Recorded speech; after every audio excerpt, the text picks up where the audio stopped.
ذہنی طور پر معذور تھا کیونکہ میں خون بہا میں بیاہ کر آئی تھی۔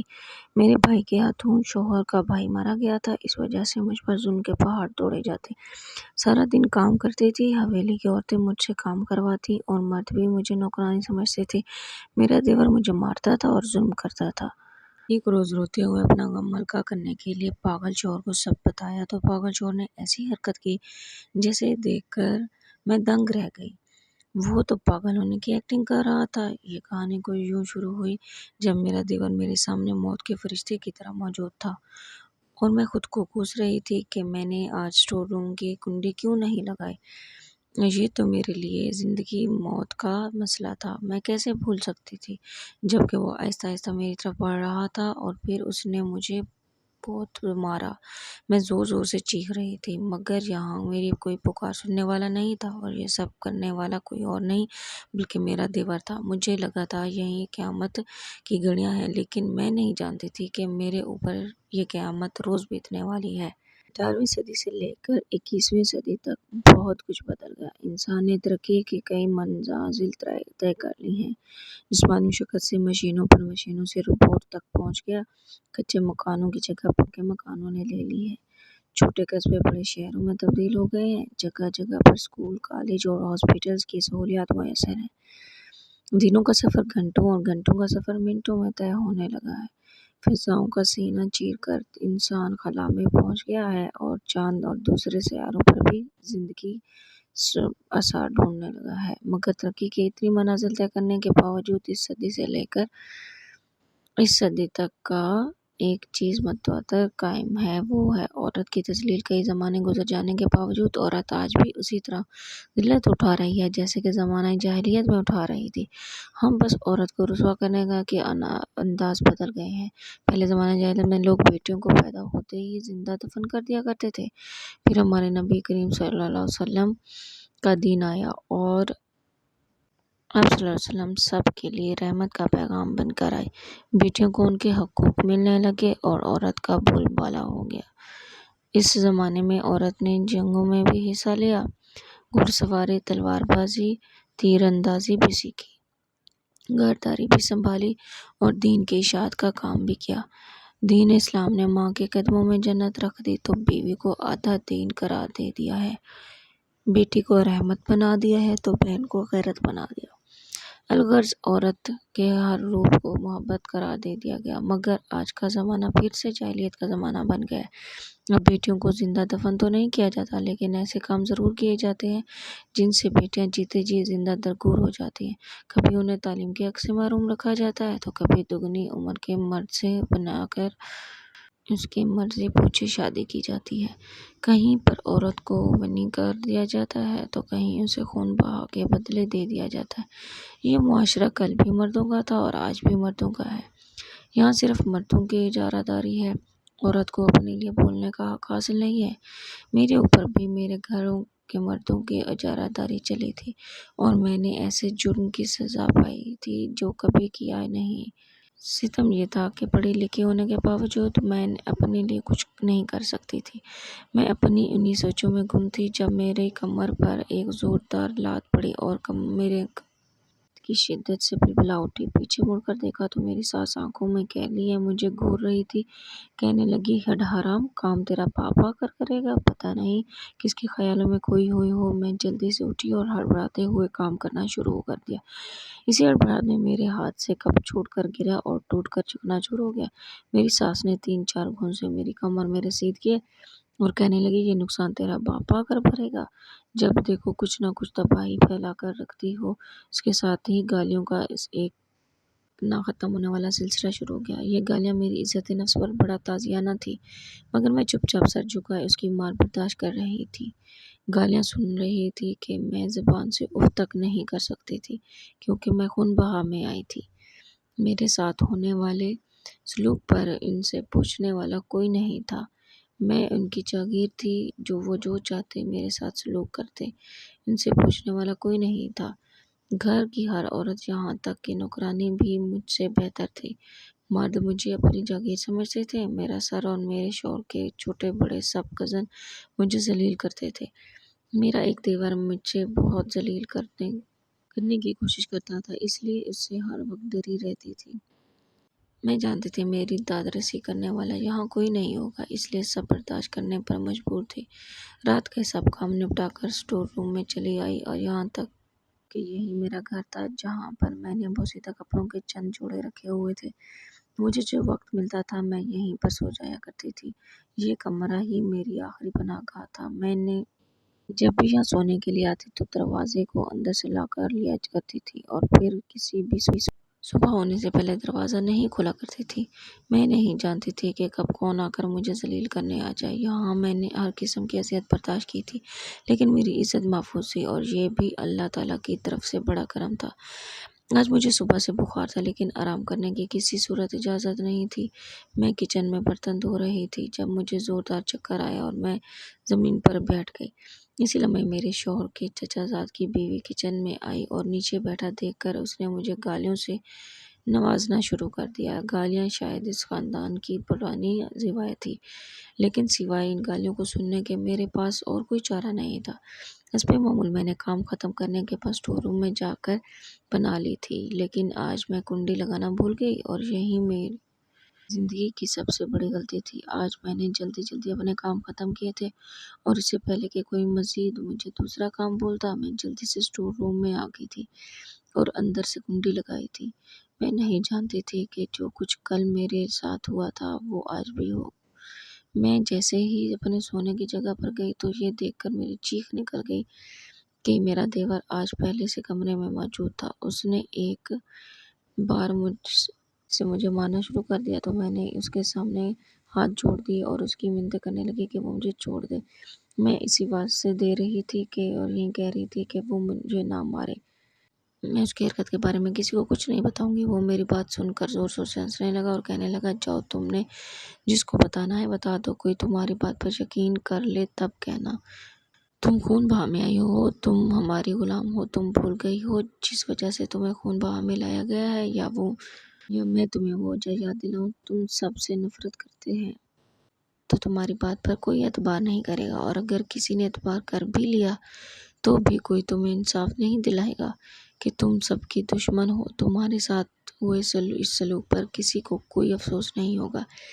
مجھے خود سے اور اپنے وجود سے نفرت ہو رہی تھی، لیکن میں اپنی زندگی کو ختم نہیں کر سکتی تھی۔ میرے ساتھ کچھ بھی کیا جاتا، لیکن مجھے حویلی والوں کے اس حد تک ہمیں سلوک کو ہمیشہ برداشت کرنا تھا۔ جب تک میری سانسیں چل رہی تھیں میں انہیں خود سے ختم کرنے کے قادر نہ ہی تھی۔ میری یہ پوری رات بھی اذیت میں روتے اور سسکتے ہوئے گزری تھی۔ میں رونے کی کوشش کی تو میری آنکھوں میں آنسو بھی نہیں آ رہے تھے اور نہ ہی مجھ سے رویا جا رہا تھا۔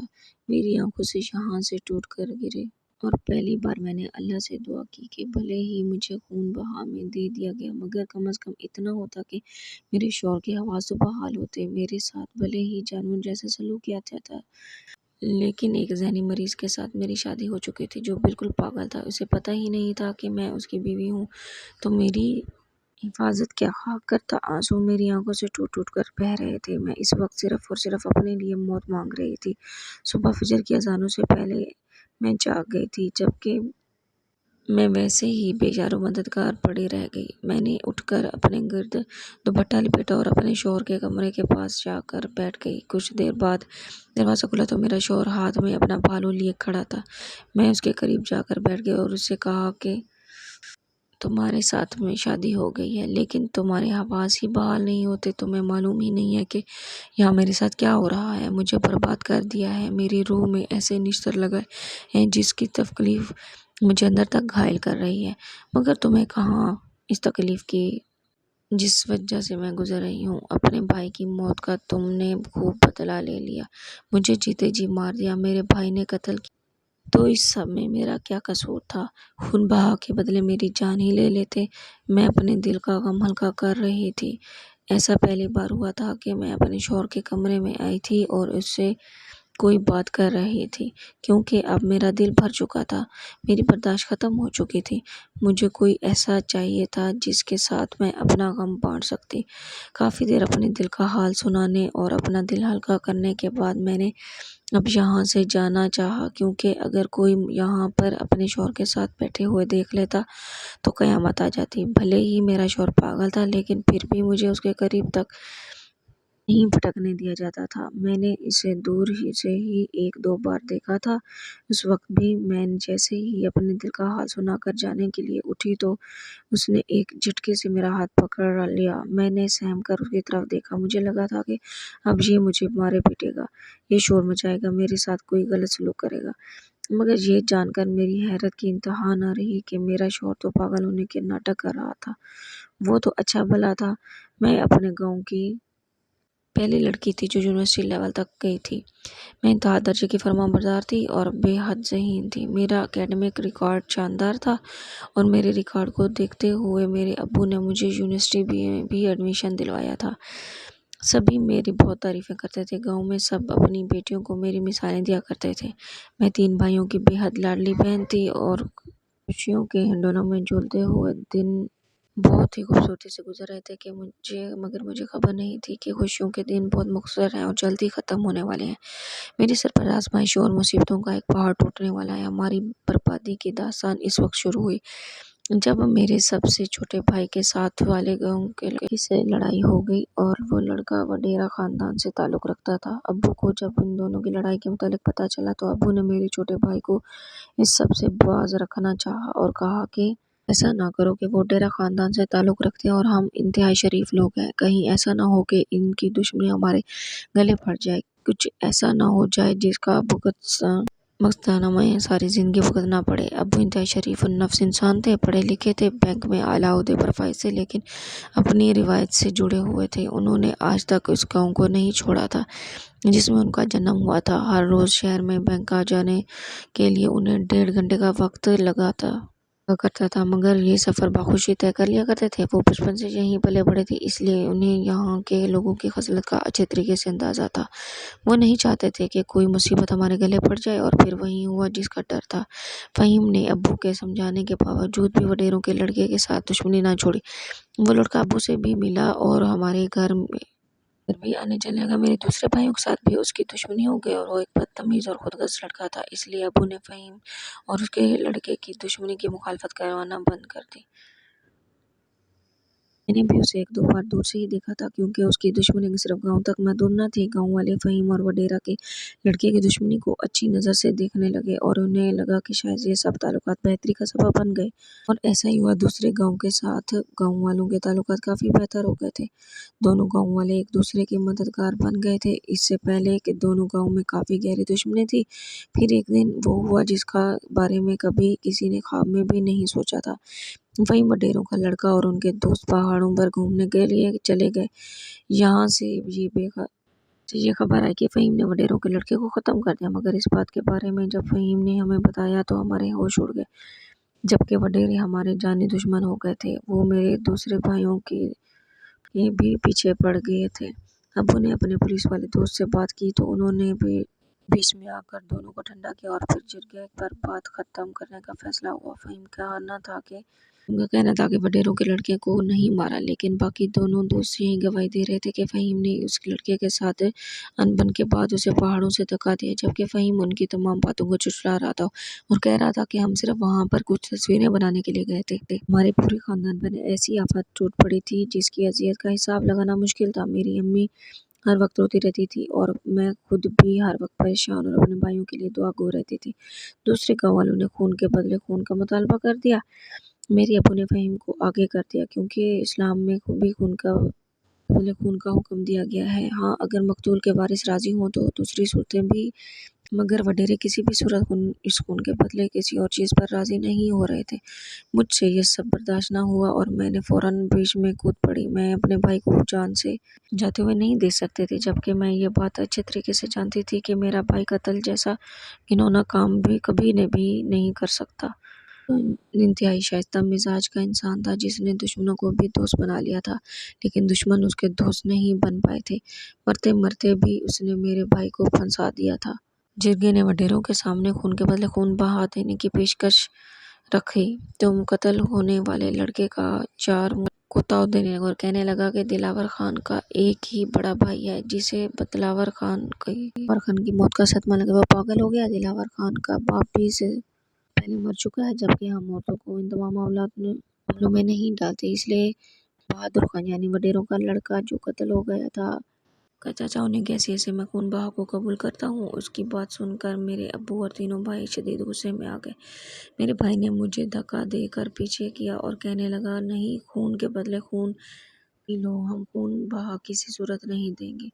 میرے دونوں بھائی بھی یہی کہہ رہے تھے، چلا رہے تھے، لیکن میں اپنے بھائیوں کی جان جاتے ہوئے نہیں دیکھ سکتی تھی، اس لیے میں پھر سے آگے آ گئی۔ کہنے لگی کہ مجھے کے لڑکے کے خون کے بدلے خون بہا میں جانا منظور ہے۔ سبھی لوگ حیران ہو رہے تھے کہ وڈیرے اتنی جلدی خون بہا لینے کے لیے راضی کیوں ہو گئے، جبکہ فہیم نے ان لڑکے کو مار کر ان کی ریڑھ کی ہڈی ہی توڑ ڈالی تھی۔ ایک بھائی مر گیا تھا اور دوسرا نیم پاگل ہو چکا تھا، اور پھر میرا اس پاگل انسان کے ساتھ میرا نکاح کر دیا، اور میں نے ایک آخری بار مڑ کر اپنے بھائیوں اور ابو اور امی کی طرف دیکھا جو بے بسی کے آنسو بہا رہے تھے، جبکہ میرے بھائی ابھی بھی لوگوں سے خود کو چھڑواتے ہوئے مجھے اپنے ساتھ رکھنے کی کوشش کر رہے تھے۔ میں آخری بار ان کی صورتیں جی بھر کر دیکھ رہی تھی، کیونکہ میں جانتی تھی اس کے بعد مجھے کبھی بھی ان کی شکلیں دیکھنا نصیب نہیں ہونے والی۔ اور پھر میں اپنے سسرال آ گئی، جسے سسرال کم اور قید خانہ کہنا زیادہ بہتر ہوگا۔ یہاں پر میرے ساتھ بہت نروس سلوک کیا جاتا۔ میرے چچا کی بیوی مجھے جوتے کی نوک پر رکھتی تھی، جبکہ میرے شوہر کی ماں تو میری طرف دیکھنا بھی گوارا نہیں کرتی تھی۔ اس کی بہنیں شادی شدہ تھیں، انہوں نے بھی ایک دو بار چکر لگایا تھا تو میری طرف دیکھ کر ہی رخ موڑ لیا تھا، کیونکہ میں ان کے بھائی کے قاتل کی بہن تھی اور مجھے کیسے برداشت کر سکتی تھی، جبکہ میری کبھی بھی اپنے شوہر سے بات نہیں ہوئی تھی۔ ایک دفعہ میں نے اس کے کمرے میں دیکھا، تب بھی وہ ایک کھلونے کو ہاتھ میں پکڑے بیٹھا رہتا تھا۔ یہ شاید خان بہادر کا کھلونا تھا۔ میرے شوہر کے دو چاچا اور تھے، مگر میں نے 3 سال تک ان کے ناروا سلوک اور غصہ بھری نظروں کو برداشت کیا تھا، لیکن اپنی عزت کو محفوظ رکھا تھا۔ مگر اب شوہر کے پاس بیٹھ کر اپنی دکڑو رہی تھی، اور جیسے ہی میں نے جانے لگی تب میرے شوہر نے کہا کہ بہت ہو گیا ان کا برا سلوک، اب نہیں، اب میں تمہارے ساتھ کچھ بھی غلط نہیں کرنے دوں گا۔ میں جانتا ہوں کہ تمہارے بھائی نے میرے بھائی کو نہیں مارا، اور میں یہ بھی جانتا ہوں کہ میرے بھائی کا اصلی قاتل کون ہے۔ اپنے شوہر کے منہ سے ایسی باتیں سن کر میں دنگ رہ گئی تھی۔ تو کیا وہ پاگل نہیں تھا، صرف پاگل پن کا ڈرامہ کر رہا تھا، جس پر اس نے میری حیرت بھری نظروں کو کسی کھاتے میں نہ لاتے ہوئے باہر کی جانب قدم بڑھانے اور ایک دھاڑ کے ساتھ سبھی کو اکٹھا کر لیا۔ میرے شوہر کے چچا اس کے سامنے اس طرح سر جھکائے کھڑے تھے جیسے وہ ان کا کوئی حاکم اعلیٰ ہو، اور وہ سارے اس کے غلام۔ میں بے یقینی سے یہ سب مناظر دیکھ رہی تھی۔ میرے شوہر نے میرے چچا سسر کا گریبان پکڑ لیا اور کہا کہ اس دولت و جائیداد کے لیے آپ اس حد تک گر جائیں گے، میں نے کبھی نہیں سوچا تھا۔